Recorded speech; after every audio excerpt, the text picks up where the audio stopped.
Hello friends, welcome to my YouTube channel BEU helper. आज मैं आपके लिए लेकर आया हूं इंजीनियरिंग मैकेनिक्स के पीवाईक्यू ईयर 2022 का कंप्लीट सॉल्यूशन। इंस्ट्रक्शन वैसा ही है, इसमें भी 9 क्वेश्चन दिए गए हैं, सॉल्व करने ओनली 5। क्वेश्चन नंबर 1 कंपलसरी है जिसमें 10 क्वेश्चन दिए गए हैं एंड सॉल्व करने ओनली 7, जो कि सारे ऑब्जेक्टिव है। आई होप कि आप लोगों ने इंजीनियरिंग मैकेनिक्स पढ़ रखा होगा एंड सारे कॉन्सेप्ट समझ गए होंगे, क्योंकि इंजीनियरिंग मैकेनिक्स मैकेनिकल इंजीनियरिंग का बहुत मेन सब्जेक्ट है एंड इसका बहुत सारे यूज है आगे आने वाले सेमेस्टर में।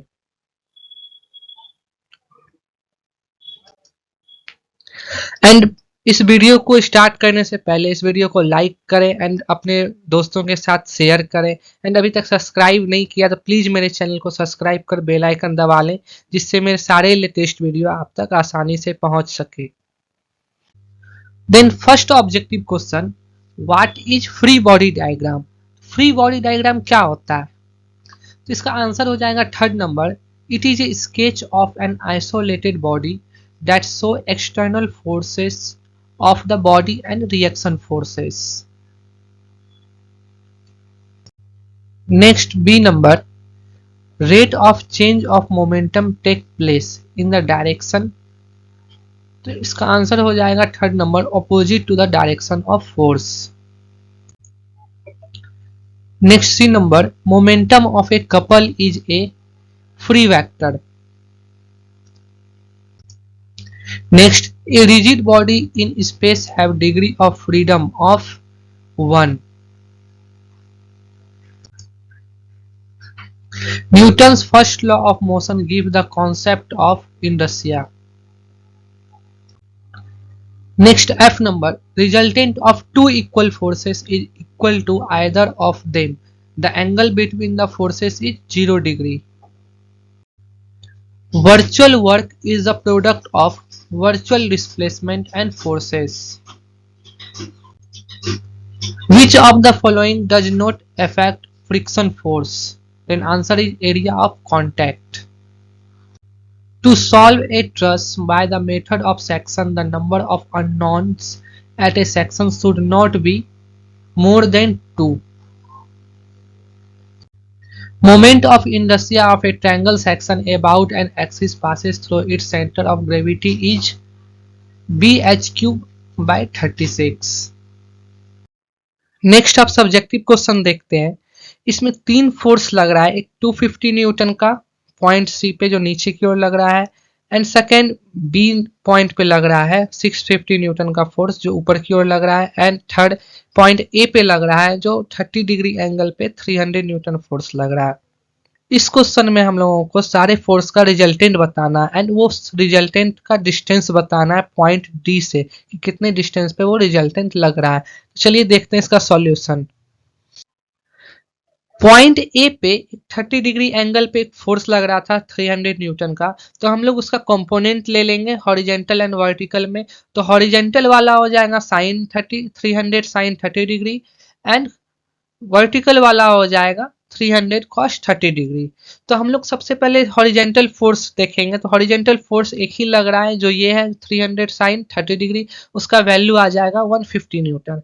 एंड अब हम लोग वर्टिकल फोर्स देखेंगे, तो वर्टिकल फोर्स में लग रहा है 250 न्यूटन का जो नीचे की ओर लग रहा है तो निगेटिव लेंगे एंड 650 न्यूटन का ऊपर की ओर लग रहा है तो पॉजिटिव लेंगे एंड 300 न्यूटन का फोर्स नीचे की ओर लग रहा है जो 300 cos 30 डिग्री है तो उसको भी हम लोग नेगेटिव लेंगे एंड हम लोग उसका रिजल्टेंट देखेंगे तो आ जाएगा 140.192 न्यूटन जो कि ऊपर की ओर लग रहा है। तो अब हम लोग सारे फोर्स का मोमेंट निकालेंगे पॉइंट डी के अकॉर्डिंग। तो इस पॉइंट पे तो 0 हो जाएगा मोमेंट एंड ये 250 न्यूटन का फोर्स लग रहा है 300 पे, तो हम लोग जानते हैं फोर्स इंटू परपेंडिकुलर डिस्टेंस, तो ये हो जाएगा 250 इंटू 300। फिर ये ऊपर की ओर लग रहा है 650 जिसका डिस्टेंस है 600 मीटर, तो माइनस 650 इंटू 600 एंड ये एक फोर्स है जो 900 mm पे लग रहा है। तो सारे को इक्वेट करेंगे तो आ जाएगा 81173.140 न्यूटन मीटर। हम लोगों के पास रिजल्टेंट का वैल्यू आ चुका था 140.192 न्यूटन, लेकिन ये कितने डिस्टेंस पे लग रहा था रिजल्टेंट ये फाइंड नहीं था हम लोगों को। तो उसको फाइंड आउट करने के लिए हम लोग मोमेंट लेंगे रिजल्टेंट का, तो वो x डिस्टेंस पे लेंगे 140.192 इंटू एक्स। तो हम लोग वेरिग्नस थ्योरम में जानते हैं algebraic sum of moment of all forces about A equal to moment of resultant about A. तो हम लोग 140.192 एक्स को 81173.140 से इक्वल करेंगे, तो हम लोगों को एक्स का वैल्यू आ जाएगा। नेक्स्ट बी नंबर, इस क्वेश्चन में एक 20 किलो न्यूटन का वेट है जो पॉइंट डी पे है एंड एक अननोन वेट है जो पॉइंट सी पे है एंड ये दोनों ए और बी पॉइंट से हैंग किया हुआ है एंड इसमें जो एंगल बन रहा है वो 30 डिग्री का बन रहा है एंड इसमें जो एंगल बन रहा है वो 60 डिग्री का बन रहा है। तो हम लोग को ये वेट फाइंड आउट करना है जब ये सी और डी हॉरिजेंटल में ही रहे, ये डिस्प्लेस ना हो। तो चलिए देखते हैं, इसमें लेमिस थ्योरम का अप्लाई करना है। तो ये डायग्राम हम लोगों को क्वेश्चन में दिया गया है। इस डायग्राम में सबसे पहले हम ये वाले पोर्शन से डील करेंगे। तो इस वाले डायग्राम में हम लोग TBD सपोज किए हैं जो टेंशन फोर्स है बी और डी के बीच में एंड TCD एक टेंशन फोर्स है सी और डी के बीच में। तो हम लोग इसमें सिंपली एंगल निकाल सकते हैं, ये 30 डिग्री है तो यहां से यहां तक का होगा 90 डिग्री, 30 प्लस 90 120 डिग्री एंड ये 90 डिग्री है तो ये सारे एंगल मिला के 360 हो जाएगा। तो 360 में 120 प्लस 90 अगर माइनस करें तो 150 डिग्री हो जाएगा। तो इससे हम लोग को एंगल पता चल गया एंड अब हम लोग लेमिस थ्योरम अप्लाई करेंगे। आई होप आप लोगों ने लेमिस थ्योरम पढ़ रखा होगा। तो इसमें जानते हैं कि फोर्स के सामने वाले एंगल नीचे में साइन के साथ आते हैं। तो 20 by sine 150, TBD by sine 90 degree and TCD by sine 120 degree. तो इसमें कोई दो फोर्स हम लोग इक्वल करेंगे, एक नॉन एक अननोन। तो ये वाला नॉन है एंड हम लोगों को ये फाइंड आउट करना है तो ये अननोन है। तो हम लोग TCD फाइंड आउट करेंगे। तो हम लोग TCD का वैल्यू निकाल लेंगे 519.615 किलो न्यूटन। अब हम लोग लेफ्ट पोर्शन को देखेंगे, इसमें एक W था जो अननोन फोर्स था एंड इसमें एक AC है जो टेंशन फोर्स है A और C के बीच में। तो इसमें एक एंगल दिया हुआ था 60 डिग्री, तो 60 प्लस एंड ये 90, तो 60 प्लस 90 150 डिग्री एंड दोनों को सम करेंगे एंड 360 से माइनस करेंगे तो ये एंगल आ जाएगा 120 डिग्री। तो अब हम लोग इजिली लेमिस थ्योरम अप्लाई कर सकते हैं। W by sine 120 degree, TAC by sine 90 degree and TCD by sine 150 degree. तो TCD का वैल्यू हम लोग अभी जस्ट फाइंड आउट किए हैं। तो किसी दो फोर्स को हम लोग लेंगे, एक नॉन एक अननोन। तो TCD एंड ये वाले को लेते हैं, W वाले को लेते हैं, तो W इक्वल टू हो जाएगा TCD into sine 120 by sine 150। तो सारे का वैल्यू हम लोग पुट करेंगे तो हम लोग को W का वैल्यू आ जाएगा 899.99 किलो न्यूटन। तो इसी को हम लोग 900 किलो न्यूटन भी लिख सकते हैं। नेक्स्ट थर्ड नंबर, इसमें लॉ ऑफ फ्रिक्शन को डिफाइन करना है एंड एंगल ऑफ फ्रिक्शन को एक्सप्लेन करना है एंड कोफिशिएंट ऑफ फ्रिक्शन एक से ज्यादा हो सकता है क्या, इसे कमेंट टाइप में लिखना है। तो ये आंसर दिए गए हैं, आप लोग थ्योरी क्वेश्चन देख लेंगे।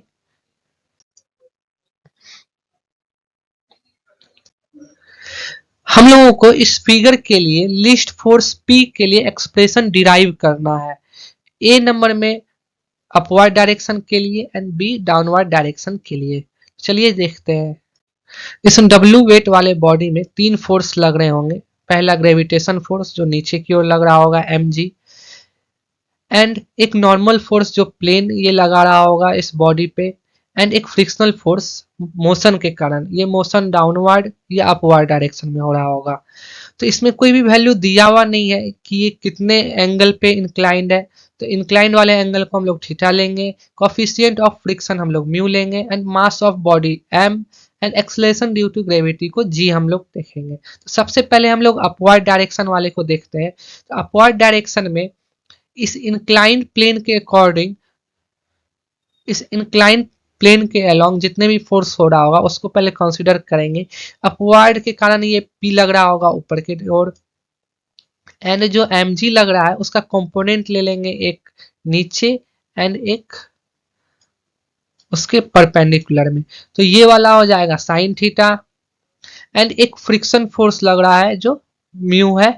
तो सबसे पहले देखते हैं कौन कौन सा है। P equal to m g sine theta plus f friction. P opposite direction में, इसलिए ये दोनों प्लस में ही रहेगा सारे। तो हम लोग जानते हैं फ्रिक्शन फोर्स होता है coefficient of friction into normal. And जब हम लोग वर्टिकल फोर्स को देखेंगे तो उसमें आएगा एक normal equal to m g cos theta. ये दोनों अपोजिट डायरेक्शन में, इसलिए इक्वल हो जाएंगे। तो हम लोग इस नॉर्मल को इस फ्रिक्शन वाले फॉर्मूला में रख सकते हैं, mu into m g cos theta. तो हो जाएगा formula P equal to m g sine theta plus mu into m g into cos theta. अब डाउनवर्ड डायरेक्शन में देखते हैं, तो डाउनवर्ड डायरेक्शन में क्या होगा, फ्रिक्शन चेंज हो जाएगा। जो फ्रिक्शन नीचे की ओर लग रहा था वो ऊपर की ओर लगने लग जाएगा। तो हम लोग इसका वैल्यू में माइनस करेंगे, P equal to m g sine theta minus f friction. Upward में क्या हो रहा था, ये पॉजिटिव हो रहा था, लेकिन डाउनवर्ड में नेगेटिव हो जाएगा। तो हम लोग एफ फ्रिक्शन का वैल्यू निकाल चुके हैं, तो हम लोग इजिली लिख सकते हैं P equal to m g sine theta minus mu into m g cos theta. Next 4 number, ये एक स्क्वायर ट्रस है जिसमें पॉइंट ई पे 6 किलो न्यूटन का फोर्स लग रहा है डाउनवर्ड की ओर। एंड हम लोगों को बताना है ए बी बार में कितने फोर्स लग रहे हैं, ई एफ बार में कितने फोर्स लग रहे हैं एंड सी डी बार पे कितने फोर्स लग रहे हैं। ये मेथड ऑफ सेक्शन के थ्रू हम लोगों को बताना है। तो चलिए देखते हैं। तो सबसे पहले हम लोग फिगर ड्रॉ करेंगे एंड मेथड ऑफ सेक्शन के अकॉर्डिंग इस फिगर को 2 सेक्शन में डिवाइड करेंगे। हम लोगों ने इस तरह से डिवाइड किया हुआ है। एंड अब देखेंगे कि जितने भी हॉरिजेंटल फोर्स है उसको इक्वल करेंगे, उसके सम को इक्वल करेंगे 0 के। तो इसमें एक ही फोर्स लग रहे हैं जो एच ए है, तो वो हो जाएगा 0 के इक्वल। एंड अब हम लोग सारे वर्टिकल फोर्स को 0 के इक्वल करेंगे। तो एक वी ए लग रहा है जो ऊपर की ओर है, पॉजिटिव लेंगे। एंड एक आर डी लग रहा है जो ऊपर की ओर है, पॉजिटिव लेंगे। एंड एक 6 किलो न्यूटन का फोर्स लग रहा है नीचे की ओर जो निगेटिव हो जाएगा। तो इसको हम लोग इजिली लिख सकते हैं v a plus r d equal to 6, जो इक्वेशन 1 मान सकते हैं। एंड अब हम लोग मोमेंट देखेंगे, तो सारे मोमेंट क्या हो जाएंगे, 0 के इक्वल हो जाएंगे। तो सबसे पहले लग रहा है एक आर डी जो 12 मीटर डिस्टेंस पे लग रहा है, तो आर डी इंटू 12। एंड एक 6 किलो न्यूटन का जो नीचे लग रहा है उसको निगेटिव लेंगे। एंड ये 8 मीटर के डिस्टेंस पे लग रहा है, तो माइनस 6 इंटू 8 इक्वल टू 0। तो आर डी का वैल्यू हम लोग यहाँ से निकाल सकते हैं 4 किलो न्यूटन। और ये वैल्यू हम लोग अगर यहाँ पुट करेंगे तो वी ए का वैल्यू आ जाएगा 2 किलो न्यूटन। एंड अब हम लोग मेथड ऑफ सेक्शन अप्लाई करेंगे एंड पॉइंट ई पे मोमेंट लेंगे। तो सिग्मा एम ई हो जाएगा 0 के इक्वल। तो एक एफसीडी फोर्स लग रहा है जो डाउनवर्ड है एंड वो ई से 8 मीटर की डिस्टेंस पे है, तो हम लोग लिख सकते हैं minus f c d into 8। And एक ए बी फोर्स है जो ऊपर की ओर लग रहा है, तो उसको हम लोग लिख सकते हैं एफ ए बी इंटू 4, क्योंकि ई से 4 के डिस्टेंस पे, 4 मीटर के डिस्टेंस पे है। And minus 6 into 4। एंड ये 6 किलो न्यूटन का जो फोर्स लग रहा है नीचे जो 4 मीटर के डिस्टेंस पे है पॉइंट ई के, तो हम लोग लिख सकते हैं माइनस 6 इंटू 4 इक्वल टू 0। तो इससे हम लोगों को आ जाएगा equation f a b minus 2 f c d equal to 6। अब हम लोग सिग्मा एफ एक्स करेंगे 0 के इक्वल, एक ही हॉरिजेंटल फोर्स है यहाँ पे, तो ये हम लोगों को आ जाएगा एफ ई एफ जो हम लोगों को क्वेश्चन में भी था 0 kilo newton. And f y, अब जितने भी वर्टिकल फोर्स है उसके सम को इक्वल करेंगे 0 के, तो minus f a b minus 6 minus f c d, ये हम लोग ऊपर वाले सेक्शन को ले रहे हैं एंड उसको इक्वल करेंगे 0 के। तो f a b plus f c d equal to minus 6। तो हम लोग इस इक्वेशन को एंड इस इक्वेशन को सॉल्व करेंगे तो हम लोगों को वैल्यू आ जाएगा f c d equal to -4 kilo newton, f a b equal to -2 kilo newton. Next B number, what is a screw jack? In a screw jack the helix angle is alpha, ये a नहीं है, ये alpha है, and the angle of friction is phi, so that its efficiency is maximum when 2a equal to 90 degree minus phi. तो इसमें screw Jack का पहले definition देना है एंड हमें कुछ एंगल दिया हुआ है एंड शो करना है हम लोगों को 2a equal to 90 degree minus phi, ये मैक्सिमम इफिशियंसी होता है। चलिए देखते हैं। A screw jack is a mechanical device used to lift heavy loads or apply a large force with a application of a relatively small force. Then what is helix angle? The angle between the helix of a screw and a plane perpendicular to the screw axis. Then what is angle of friction? The angle of friction between the threads of the screw and the nut. तो efficiency of screw Jack को हम लोग ईटा से denote करेंगे and eta equal to हो जाएगा 10 alpha by 10 alpha plus 5। तो इसको हम लोग 10 a प्लस बी वाले फॉर्मूला में इसको तोड़ सकते हैं। तो 10 alpha by 10 alpha plus 10 five by 1 minus 10 alpha into 10 five, ये इसको इसके फॉर्मूला में तोड़ा गया है। तो हम लोग नीचे वाले टर्म को ऊपर लिख देंगे 10 alpha into 1 minus 10 alpha into 10 five, नीचे में हो जाएगा 10 अल्फा प्लस 10 फाइव। अब क्या किए हैं, 10 को साइन बाय कॉस के फॉर्म में लिखे हैं। तो जितने भी 10 है सबको साइन बाय कॉस के फॉर्म में, जिसमें अल्फा है अल्फा, जिसमें फाइव है फाइव। अब क्या किए हैं कि ये 1 वाले टर्म को इससे मल्टीप्लाई किए हुए हैं, जैसे हम लोग कैलकुलेट इजिली करते हैं। एंड इसमें भी क्या किया, इसमें एलसीएम लिए हुए हैं दोनों का।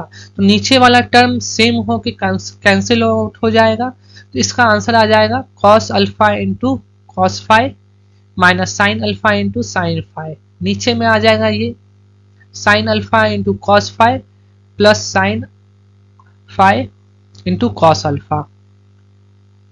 तो हम इस वाले टर्म को cos अल्फा प्लस फाइव लिख सकते हैं एंड इस वाले टर्म को sin अल्फा प्लस फाइव लिख सकते हैं।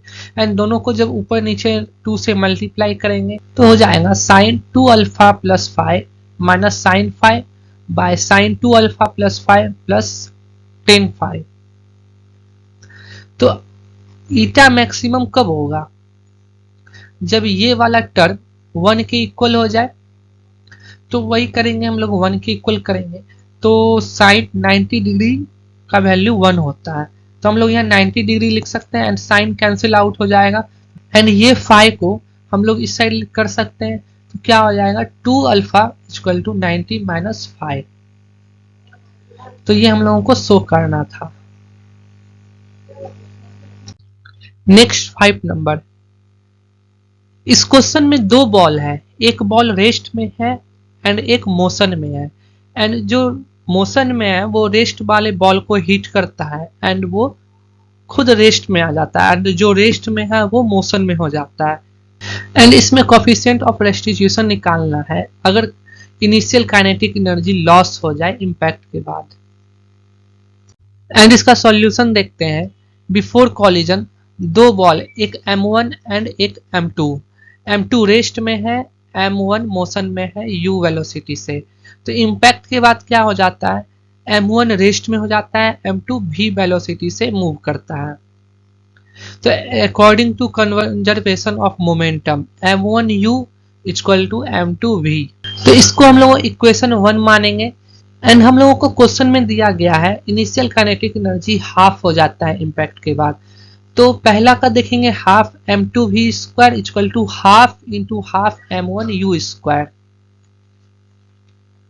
तो इसको हम लोग कैलकुलेट करेंगे तो v equal to half u आ जाएगा।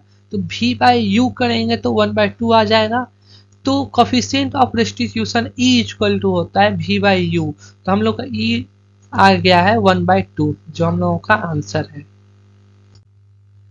नेक्स्ट बी नंबर, इसमें आई शेप का polar moment of inertia find out करना है and X x and Y Y direction में radius of gyration find out करना है। तो चलिए देखते हैं। तो इस फिगर में हम लोगों को 3 रेक्टेंगल्स दिख रहा है, एक ये वाला, एक बीच वाला, एक नीचे वाला। सभी का हम लोग पार्ट वाइज एरिया निकाल लेंगे क्योंकि डायमेंशन दिया हुआ है। तो ऊपर वाले का डायमेंशन 80 × 12 तो हो जाएगा एरिया 960 mm एंड सेकेंड वाले का हाइट तो एक्चुअली नहीं दिया है, तो 150 - 12 - 10 तो 150 - 22 हो जाएगा एंड इसके थिकनेस एंड इसके विड्थ से हम लोग मल्टीप्लाई करेंगे तो आ जाएगा 1536 mm² एंड नीचे वाले का भी दिया हुआ है 120 × 10 तो 1200 mm² एंड सारे का एरिया हम लोग ऐड करेंगे क्योंकि हम लोग को फॉर्मूला में निकालना होता है। तो पहले ही हम लोग टोटल एरिया निकाल लेते हैं तो हो जाएगा सबको ऐड करके 3696 mm²। तो सेंट्रॉइड निकालने के लिए हम लोगों को रेफरेंस एक्सिस लेना होता है जो यहाँ पे दिया हुआ है 1 1, इसी को हम लोग रेफरेंस एक्सिस लेंगे। तो अब हम लोग को सेंट्रॉइड का डिस्टेंस निकालने के लिए फॉर्मूला है sum of moment of areas of the rectangulars about 1 1 by total area of section. तो हम लोग मोमेंट निकालेंगे 1 बाय 1। सबसे पहले होता है इसका area into distance reference axis से। तो रेफरेंस एक्सिस में क्या 150 एंड हम लोग बीच वाले को लेते हैं तो 12 का हाफ हो जाएगा। 12 का हाफ कितना होगा 6, तो 150 - 6 प्लस बीच वाले का एरिया फाइंड किए हुए हैं एंड इसका डिस्टेंस हो जाएगा 150 - 12 - 10 तो कितना हो जाएगा 128। इसको कैलकुलेट करेंगे तो 128 हो जाएगा एंड इसका हाफ होगा एंड जब हाफ होगा तो ये डिस्टेंस भी तो ऐड होगा 10 वाला, तो क्या हो जाएगा 128/2 + 10 एंड नीचे वाले का 1200 × 5 हो जाएगा क्योंकि ये बीच में लेना है हमको एकदम सेंटर पे। तो ये हम लोग कैलकुलेट करेंगे तो हम लोगों को आंसर आएगा 69.78 mm। अगर हम लोग x x and Y y को सेंट्रोइडल एक्सिस लिए हैं तो उसी के रेफरेंस में हम लोग सभी रेक्टेंगुलर का सेंट्रोइडल एक्सिस निकाल सकते हैं। तो A1 का हो जाएगा 0074.22 एंड सभी का एक्स एक्सिस 00 होगा क्योंकि हम लोग जो रेफरेंस एक्सिस एक्स एक्स लिए हैं तो उसी पॉइंट पे ये सेंट्रोइडल एक्सिस लाई करेगा, इसलिए 00 हम लोग लेंगे। लेकिन वाई एक्सिस पे वेरिएशन होगा तो एरिया सेकेंड रेक्टेंगुलर का हो जाएगा 4.22, थर्ड रेक्टेंगुलर का हो जाएगा 64.78। तो हम लोग आई एक्सिस निकालेंगे विथ रेफरेंस एक्सिस। तो हम लोग जानते हैं BDQ/12 प्लस एरिया इंटू जो एक्सिस है उसका स्क्वायर। तो हम लोग सबको ऐड करेंगे तो हम लोगों को आ जाएगा calculation I x x equal to 1247028 mm पे पावर 4। तो हम लोग moment of inertia y y के लिए निकालेंगे तो हम लोग को आ जाएगा 1970432 mm पे पावर 4। तो हम लोग पोलर मोमेंट ऑफ इनर्शिया निकालने के लिए दोनों को वैल्यू को ऐड करेंगे तो हम लोगों को आंसर आ जाएगा ये। अब हम लोग के एक्स एक्स निकाल सकते हैं इजिली √I(x(x)/a। तो आई एक्स एक्स का वैल्यू पता है एंड टोटल एरिया का हम लोग को पता है तो के एक्स एक्स आ जाएगा एंड के वाई वाई भी हम लोग सेम तरीका से निकाल सकते हैं तो उसका आंसर आ जाएगा 23.09 mm। नेक्स्ट 6 नंबर क्वेश्चन, ये क्वेश्चन अकेले 14 मार्क्स का है। तो इस क्वेश्चन में एक बस है तो 0 मीटर से स्टार्ट होता है एंड 100 मीटर वो कांस्टेंट एक्सेलरेशन से जाता है 4 मीटर/सेकंड² से एंड 100 से 50 मीटर जाने में उसका एक्सेलरेशन का वैल्यू ये रहता है एंड 150 में ये 0 हो जाता है। तो इसमें बताना है कि 60 मीटर ट्रेवल करने में उसको कितना टाइम लगा एंड इस ग्राफ से हम लोगों को Vx ग्राफ ड्रॉ करना है। तो चलिए देखते हैं हम लोग इसको सॉल्व कैसे करते हैं। तो इनिशियली जब बस रेस्ट में था तो हम लोग डिस्टेंस x = 0 लिख सकते हैं एंड टाइम t = 0 लिख सकते हैं एंड एक्सेलरेशन हम लोगों ने देखा था 4 मीटर/सेकंड² था। तो हम लोग जानते हैं v = होता है dx/dt and A equal to होता है dv बाई dt। तो इसको हम लोग dx बाई dx से मल्टीप्लाई कर सकते हैं एंड नीचे वाले dx को dv के नीचे ले आएंगे एंड dt को हम लोग dx के नीचे ले आएंगे। तो हम लोग dx बाई dt को भी लिख सकते हैं। जब ये लिख सकते हैं और dx को उस साइड लेके जाएंगे तो a dx equal to v dv हो जाएगा। एंड दोनों को हम लोग इंटीग्रेट करेंगे 0 से 100 के बीच में एंड v1 से v2 के बीच में, क्योंकि हम लोग देखे थे 0 से 100 तक जा रहा था फर्स्ट बॉडी कांस्टेंट एक्सेलरेशन में एंड उसका वेलोसिटी कुछ होगा फर्स्ट में एंड सेकेंड में वेलोसिटी होगा। हम लोग v1 को जब इनिशियल है तो v1 0 होना चाहिए। चलो देखते हैं आगे। तो हम लोग इंटीग्रेट करेंगे ए, तो ए बाहर आ जाएगा, x वेरिएशन है तो उसमें लिमिट आ जाएगा 100 नीचे 0 एंड v dv का हम लोग इंटीग्रेट करेंगे तो v स्क्वायर बाई 2 हो जाएगा एंड लिमिट लग जाएगा v2 बाई v1। तो हम लोग इसको सॉल्व करेंगे तो a into 100 minus 0 and v2 square minus v1 square by 2। Acceleration का वैल्यू था 4 इंटू 100 इक्वल टू ये v1 स्क्वायर जो इनिशियल था, जो बॉडी रेस्ट में था तो 0 था, इसलिए v1 भी इसका क्या हो जाएगा 0 हो जाएगा। तो 0 का स्क्वायर 0, तो हम लोग इसको लिख सकते हैं v2 का स्क्वायर बाय 2। तो v2 स्क्वायर को हम लोग इस साइड 2 से मल्टीप्लाई कर देंगे तो 800 एंड v2 को हम रूट ले लेंगे तो v2 का आंसर आ जाएगा 28.284। तो ये 100 मीटर डिस्टेंस ट्रेवल करने के बाद ये वेलोसिटी है हम लोगों का। तो अब हम लोगों को टाइम मांग रहा है 60 मीटर पे, तो अब हम लोग इसी एक्सेलरेशन को लिमिट चेंज करते हुए 60 कर देंगे एंड हम लोग v3 सपोज करेंगे कि v3 होगा एट डिस्टेंस 60 मीटर पे। तो सेम प्रोसेस करेंगे आगे। तो यहाँ पे बस 60 हो जाएगा एंड 240 हो जाएगा, इसका 2 को इस साइड मल्टीप्लाई करेंगे तो v3 हम लोगों का आ जाएगा 21.9089 मीटर पर सेकेंड। ये वेलोसिटी कब है एट डिस्टेंस 60 मीटर पे। तो हम लोग जानते हैं dx equal to v dt, v equal to dx by dt था, तो उसी से हम लोग ये वाला फॉर्मूला निकाले हुए हैं। तो अब इसको हम लोग इंटीग्रेट करेंगे टाइम निकालने के लिए। तो लिमिट हो जाएगा 60 नीचे 0 एंड टाइम निकालना है तो टाइम के रिस्पेक्ट में यहाँ 0 हो जाएगा। इनिशियल टाइम 0 था एंड फाइनल टाइम t निकालना ही हम लोगों को एंड v3 हम लोग फाइंड आउट कर चुके हैं। तो जस्ट फॉर्मूला में इसको सब पुट करेंगे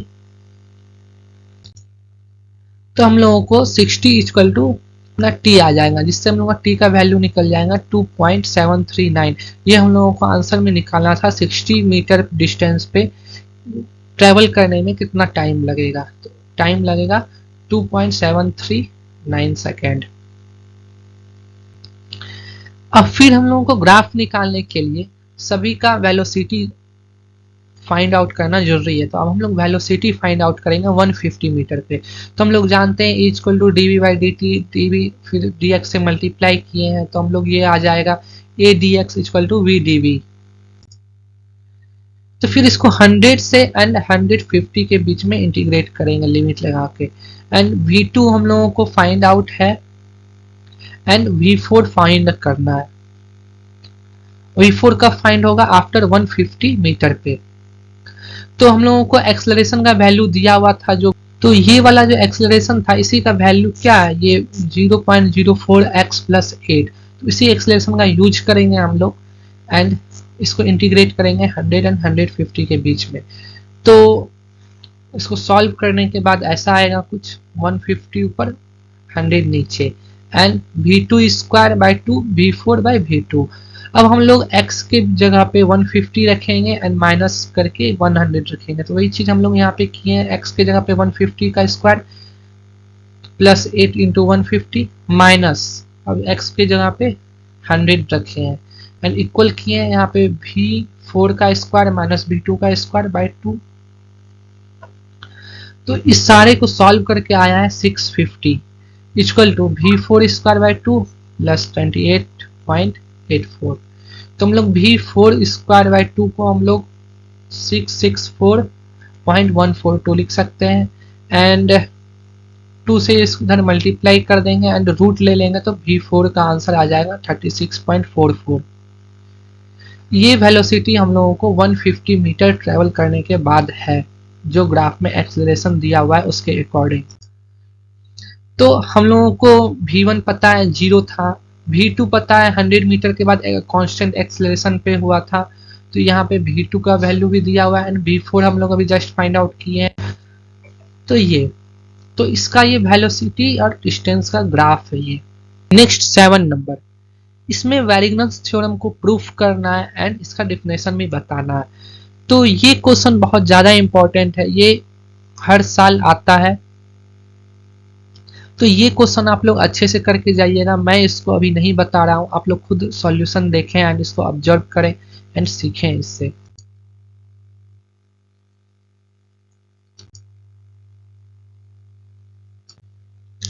next B number, saw that if three coplanar forces acting at a point B in equilibrium, then each force is proportional to the sine of the angle between the other two। अगर आप लोग इसे ध्यान से देखेंगे तो ये Lami's theorem का ही स्टेटमेंट है। तो लेमिस थ्योरम को थोड़ा घुमा कर पूछा गया है, उसको प्रूफ करना है हम लोगों को। तो पहले हम लोग लेमिस थ्योरम का स्टेटमेंट देख लेते हैं। If three forces acting at a point B in equilibrium, then each forces is proportional to the sine of the angle between other two।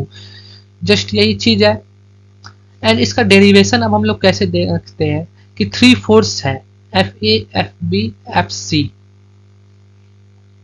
जो एक ही पॉइंट पे लग रहा है। स्टेटमेंट के अकॉर्डिंग तीनों फोर्स का सम क्या होगा, 0 होगा। तो angle made by force vector when triangle is drawn, जब ट्रायंगल ड्रॉन होगा तो हम लोग एंगल लिख सकते हैं 180 minus alpha, 180 minus beta, 180 minus gamma, and ये फोर्स का डायरेक्शन है ABC। तो हम लोग साइन रूल को अप्लाई करके ये लिख सकते हैं A बाय ये वाला एंगल, सामने वाला जो फोर्स लग रहा है उसके सामने वाला एंगल लेंगे। B का है तो 180 माइनस बीटा एंड C का है तो उसके जस्ट अपोजिट में 180 माइनस गामा। तो यही हम लोगों का क्या है, लेमिस थ्योरम है। तो ये फॉर्मूला हो जाता है लेमिस थ्योरम का।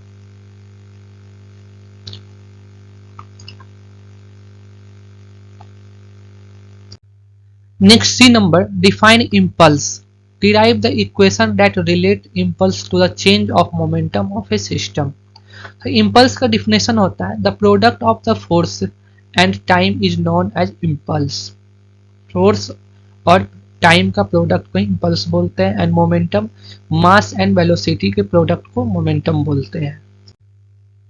तो impulse equal to change in momentum हम लोगों को प्रूफ करना है। तो फोर्स इक्वल टू ma जानते हैं, मास इनटू एक्सेलरेशन। एक्सेलरेशन को हम लोग dv बाई dt लिख सकते हैं, तो बस dt को इस तरफ लेके आएंगे तो f dt equal to m dv आ जाएगा and integrating both side with respect to time t। तो f dt का हो जाएगा t1 एंड t2 लिमिट में एंड m dv को v1 एंड v2 के लिमिट में। तो इसको हम लोग लिख सकते हैं f t2 minus t1 equal to m v2 minus v1। तो इम्पल्स मीन्स क्या हो जाएगा, mass into velocity mv2 minus mv1, इसको इस फॉर्म में लिखा गया है। तो इम्पल्स इक्वल टू लिख सकते हैं final momentum minus initial momentum, यही हम लोगों को दिखाना था। नेक्स्ट 8 नंबर, ये परफेक्ट फ्रेम का क्वेश्चन है। ये एक सब्जेक्टिव क्वेश्चन है एंड सब्जेक्टिव क्वेश्चन आप खुद से करेंगे तो ज़्यादा बेहतर रहेगा एंड इसलिए क्योंकि इसे आप अपने लैंग्वेज में इजीली लिख सकते हैं अगर समझ जाओ तो। Next B number, state the different types of equilibrium, and ये फिगर दिया हुआ है जिसमें ए एंड बी ब्लॉक है जिसका मास m1 एंड m2 है। ये इस तरह से रखा हुआ है कि ये रेस्ट में है, ना इधर स्लाइड हो रहा है ना इधर स्लाइड हो रहा है एंड इसका एंगल दिया हुआ है 30, इसका एंगल दिया हुआ है 60 एंड ये हम लोगों को थीटा एंगल फाइंड आउट करना है एंड कॉन्फ़िगरेशन ऑफ इक्विलिब्रियम भी सिस्टम का डिफाइन करना है। चलिए देखते हैं। First of all, static equilibrium. In static equilibrium an object is at rest और moving at a constant velocity with zero acceleration. The net force acting on the object is zero and the net torque acting on it is also zero. Next, dynamic equilibrium.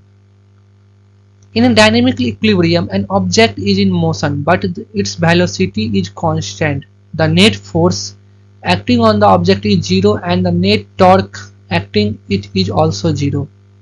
And now, अब देखते हैं system का हमने free body diagram बनाया जिसमें ये 30 degree angle पे था एंड यहाँ पे ब्लॉक था जो mg नीचे लग रहा था एंड ब्लॉक पे ये नॉर्मल फोर्स लग रहा था एंड ये जो लाइन था जो बी ब्लॉक से जुड़ा हुआ था उसका टेंशन t।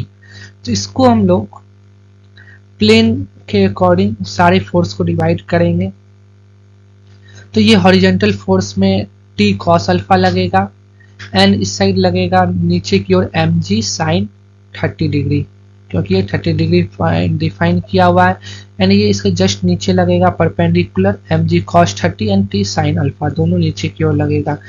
तो हॉरिजॉन्टल टू द प्लेन सबसे पहले देखेंगे सारे फोर्स को इक्वल करेंगे जीरो के। एक फोर्स है t cos अल्फा, एक फोर्स है mg sin 30 जो प्लेन के हॉरिजॉन्टल में लग रहा है। तो नीचे वाले को माइनस में लिए हैं तो दोनों इक्वल हो जाएगा इसको इक्वेट करने के बाद, जिसको हम लोग इक्वेशन 1 माने। एंड अब हम लोग वर्टिकल में जितने भी फोर्स हैं सबको सम को इक्वल करेंगे। जो नीचे लग रहा है उसको माइनस लेंगे, जो ऊपर लग रहा है उसको पॉजिटिव लेना है। तो n1 इक्वल टू हो जाएगा t sin alpha plus mg cos 30 degree. इसको इक्वेशन सेकेंड लेंगे।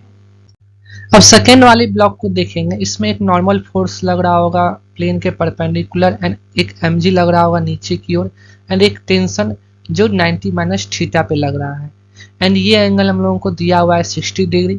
तो इसको हम लोग इस तरह से फोर्स के कंपोनेंट को देख सकते हैं। एक F cos 90 minus theta and नीचे लग रहा है mg sin 60 degree and mg force के कंपोनेंट लग रहे हैं mg cos 60 degree and tension का लग रहा है t sin 90 माइनस अल्फा। तो जितने भी हॉरिजॉन्टल फोर्स है उसके सम को इक्वल करेंगे जीरो के तो हो जाएगा t cos 90 minus theta equal to mg sin 60 degree. तो t sin थीटा ये cos 90 माइनस थीटा को हम लोग t sin थीटा भी लिख सकते हैं equal to mg sin 60 degree. अब वर्टिकल फोर्स के सम को इक्वल करेंगे जीरो के तो n2 ऊपर लग रहा है बाकी सब नीचे लग रहा है तो माइनस में लेंगे तो n2 इक्वल टू हो जाएगा t sin 90 minus theta plus mg cos 60 degree. तो ये इक्वेशन थर्ड है हम लोगों का, ये इक्वेशन फोर्थ है।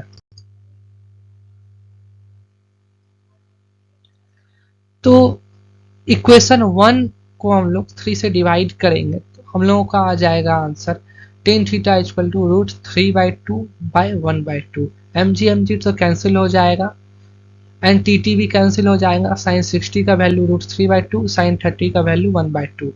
तो tan theta equal to root 3 and theta equal to tan inverse root 3 को फाइंड आउट करेंगे तो थीटा इक्वल टू 60 डिग्री हो जाएगा। एंड 9 नंबर में सभी का शॉर्ट नोट्स लिखना है। मैंने ये क्वेश्चन सॉल्व नहीं किया, आप लोग खुद से ये क्वेश्चन ट्राई करने का कोशिश करेंगे एंड अगर नहीं हुआ तो हमें कमेंट करके बताएंगे तो मैं इसका भी सॉल्यूशन दे दूंगा। एंड थैंक यू इस वीडियो को लास्ट तक देखने के लिए। आई होप ये वीडियो आप लोगों के लिए बहुत हेल्पफुल रहा होगा। मैं और भी ईयर का PYQ लेके आने वाला हूँ EM का ही, तो आप लोग प्लीज़ मेरे चैनल को सब्सक्राइब कर लें जिससे मेरे सारे न्यू वीडियो आप तक आसानी से पहुँच सके एंड मैं इसी तरह के बहुत सारे PYQ सॉल्व करने वाला हूँ। प्लीज़ सब्सक्राइब कर लें।